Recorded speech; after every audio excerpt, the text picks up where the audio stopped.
Now, I'll be upsetting a few life coaches and motivational gurus by telling you this, but I'd encourage you not to get too involved in positive thinking either.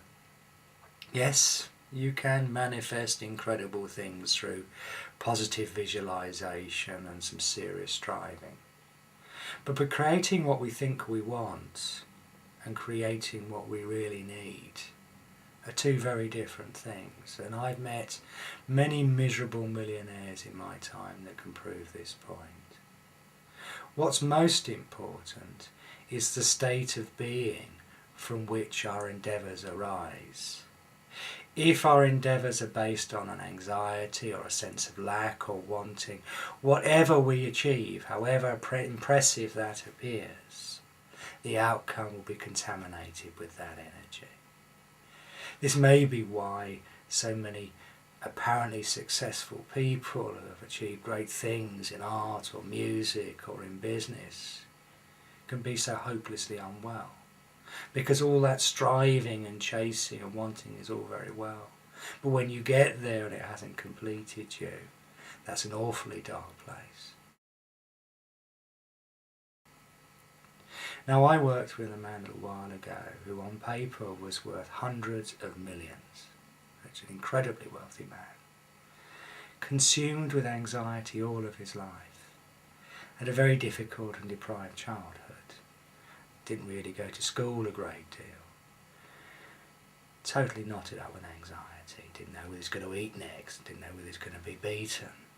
Now, him and his brother bought themselves a market stall when he was about 15, and they strove and they worked incredibly hard because he believed that at some point in the future, if he could feed and clothe himself and support himself financially, then this anxiety would go away.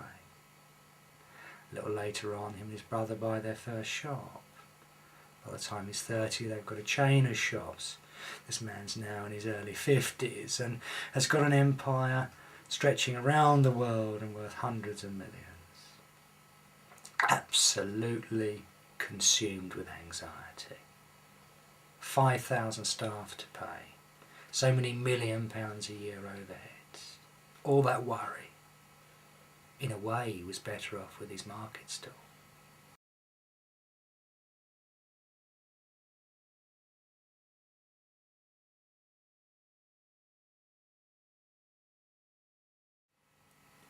And remember that all this getting there takes you away from here, it takes you away from now. It takes you away from the only place that's real.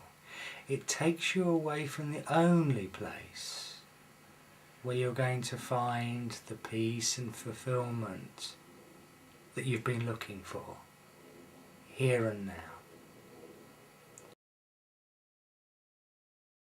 Here, I'll show you. Get yourself present, fully here and fully now. That's it, good. What's missing right now? What's missing from your life this very second?